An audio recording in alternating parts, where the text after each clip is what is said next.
আসসালামু আলাইকুম ভিউয়ার্স। আপনারা অনেকেই এসএসএফ নিয়ে আমাকে প্রশ্ন করছেন, অনেকেই কাজ করতেছেন, অনেকে কাজ করবেন কিনা ভাবছেন, এবং সবচেয়ে বেশি বিষয় হলো এমসিএফবিতে অনেকেই আপনারা ক্ষতিগ্রস্ত হয়েছেন, অনেকে লস করেছে, অনেকে লস করে নাই, আবার দেখা যায় যে অনেকের টাকা ছিল, লাস্টের দিকে টাকাগুলো অনেক টাকা হয়ে গেছিলো কিন্তু উঠাইতে পারেন নাই। তো এই বিষয়গুলো নিয়ে যারা এমসিএফবিতে কাজ করছেন সবাই আমাকে এসে অনেকে বলছেন যে এটা কতদিন থাকবে, এটা কি করব না করব, ভালো দিবে। এখন দেখেন, এমসিএফবি কিন্তু চলে গেছে যে কারণটাতে ওদের কোনো ব্যাকআপ ছিল না। এই কোম্পানির একটা ব্যাকআপ আছে, যেটা দেখেই আমি মেনলি এই কোম্পানিতে ঢুকছিলাম। তো আমি একটু নিরাপত্তার স্বার্থে আমি আমার ব্যালেন্স আমি অন্য অন্য সাইটগুলো দেখাচ্ছি না, আমি এই পেজটাতেই স্টেটে থাকতেছি, আপনাদের সাথে একটু কথা বলি। তো আপনারা যারা কাজ করতে চান, ভিডিওর ডিসক্রিপশনে রেফার লিঙ্ক আছে, কাজ করতে পারেন, টেলিগ্রাম গ্রুপ আছে, কাজ করতে পারেন, কোনো সমস্যা নাই। বাট ওইটা বলা যাবে না যে কতদিন থাকবে, এটা কেউই বলতে পারে না।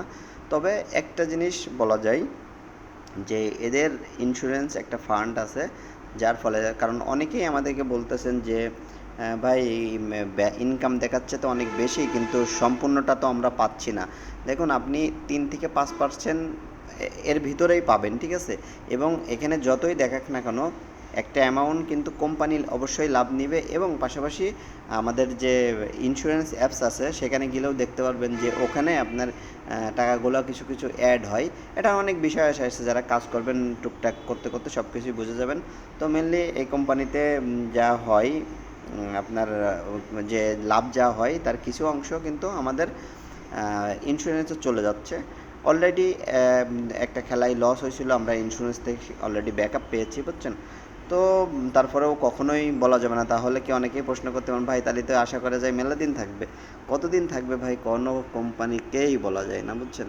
তো আপনারা যারা যেহেতু এসএসএফ আজকে মনে হয় 18-19 দিন, তো আপনারা যারা কাজ করতে চান কাজ করতে পারেন। এমসিএফবির থেকেও বেশি থাকবে কি এমসিএফবির মতন থাকবে, নাকি এমসিএফবির আগে চলে যাবে, এগুলো কিছুই বলা যায় না। তবে এদের উইথড্র সিস্টেম, সিকিউরিটি সিস্টেম, এবং আপনার মনে করেন যে ইন্স্যুরেন্স যে সিস্টেমটা আছে এগুলো, তারপরে আপনার হেল্পলাইন আছে, কিন্তু আপনি অ্যাপসের ভিতরেই আপনি আমি একটু করি দেখাই, আপনার হেল্পলাইন আছে, এই যে গ্রাহক সেবা কেন্দ্র, এখানে এসে আপনি যদি নক দেন, দেখবেন যে মোটামুটি সঙ্গে সঙ্গেই রেসপন্স পাচ্ছেন। অনেক সময় দেখা যায় যে আপনি এমন সময় নক দিচ্ছেন, সেই সময়টাই গ্রাহক প্রতিনিধি হয়তো সংখ্যায় কম রয়েছে, হ্যাঁ, বা এতে তো রেস্টের একটা বিষয় আছে, হ্যাঁ।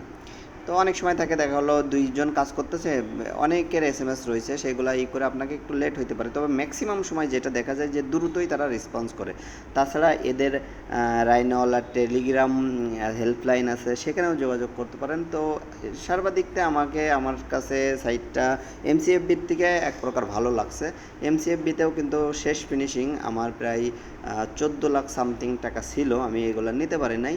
আমার কাছে এসে এখন যেটা বলে যে 9% ফি দিতে হবে, তা আমি ওদেরকে বলছি যে আমার ব্যালেন্স যা আছে অর্ধেক আপনি নিয়ে সরকারকে ট্যাক্স দেন, বাকি টাকা আমাকে দেন, বুঝছেন? তো যাই হোক, ওরা কখনোই আর পেমেন্ট দেবে না, অনেকে এই প্রশ্নগুলোও করেন। তো এখানে কাজ করলে করতে পারেন, অবশ্যই মনে রাখবেন নিজ দায়িত্ব কাজ করবেন, এবং সাইটটা আমার কাছে খুব ভালো লাগছে এই আর কি। তো যদি কোনো প্রবলেম হয়, আমাদের টেলিগ্রাম গ্রুপ আছে, সেখানেও জয়েন হয়ে আপনি আর প্রবলেম সলভ করতে পারেন। তো যারা যারা কাজ করতে চান, ডিসক্রিপশনে লিঙ্ক থাকবে, আপনারা সেখান থেকে যোগদান করতে পারেন। আল্লাহ হাফেজ।